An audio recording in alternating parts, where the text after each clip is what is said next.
All right.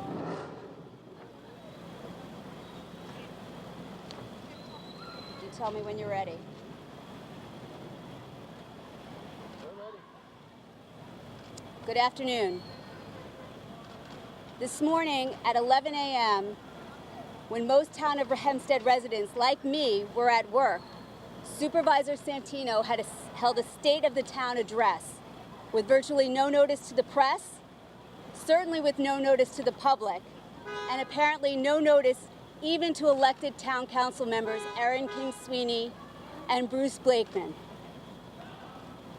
It is clear that this was not done by accident, but instead it was done to ensure that the room would be full of cronies and captive employees, and that no voice in dissent to the rosy picture painted by Supervisor SantiNO would be heard.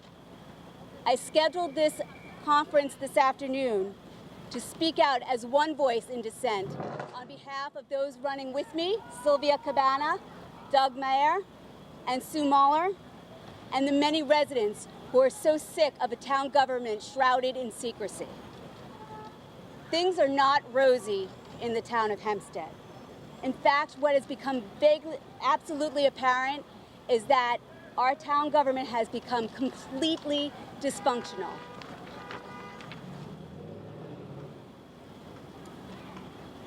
Over the past few months, we've found out that Supervisor SantiNO does not even caucus with certain council members who have been elected to represent thousands of constituents. He denies them resources, and he denies them information about legislation. Today, we found out that these council members, Bruce Blakeman and Erin King-Sweeney, were not even invited to the State of Town address.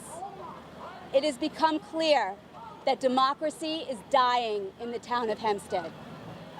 Let me be clear, holding a State of the Town address today without any public notification, when most hard-working, honest taxpayers are at work, is just completely par for SantiNO's corrupt course.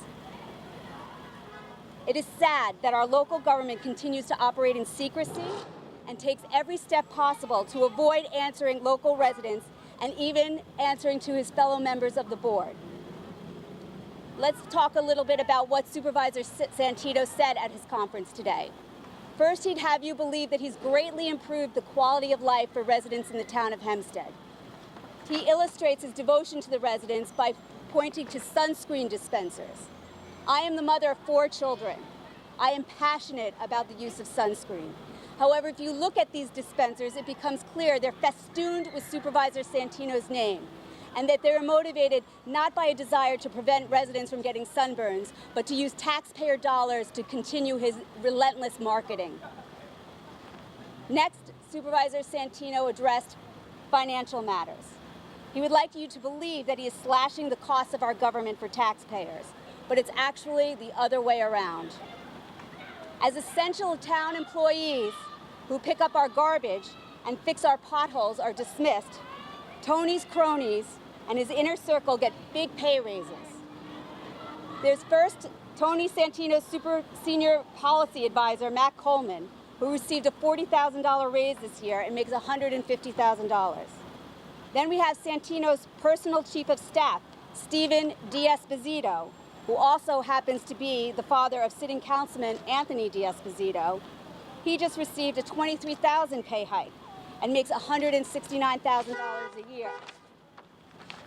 And then there are scores of executive assistants working in town hall, all receiving $5,000 to $6,000 pay bumps this year, putting at their annual salaries way over $100,000. Thank you. And finally, a $12,000 pay bump for Roseanne Scandifio, who Supervisor SantiNO described in his acceptance speech as his life partner. She is paid $130,000 and received a $12,000 pay bump to be a secretary in the town of Hempstead. Certainly, Supervisor SantiNO should not have voted on her raise.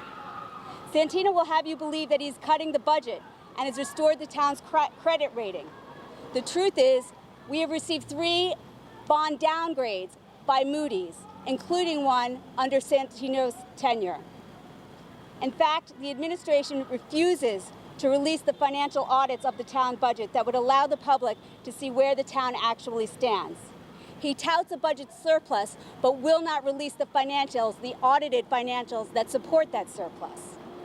So while the honest, hardworking taxpayers are told that the sacrifice they're making for the greater good, which include potholes on our roads that keep getting bigger and garbage in our town that piles up higher and higher and takes longer to collect, those from SantiNO's inner circle are plundering the budget for their own personal benefit, and they're doing it under the guise of financial responsibility.